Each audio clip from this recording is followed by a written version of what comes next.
देव्या यया ततमिदं जगदात्मशक्त्या निःशेषदेवगणशक्तिसमूहमूर्त्या तामम्बिकामखिलदेवमहर्षि पूज्याम् भक्त्या नतास्म विदधातु शुभानि सानः।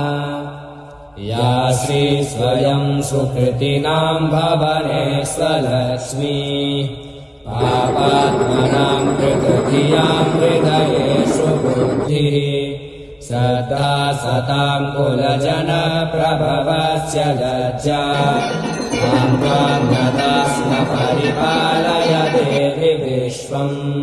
दुर्गे स्मृता हरसि भीतिमशेषजन्तो स्वस्ते स्मृता मतिमतीव शुभां ददासि।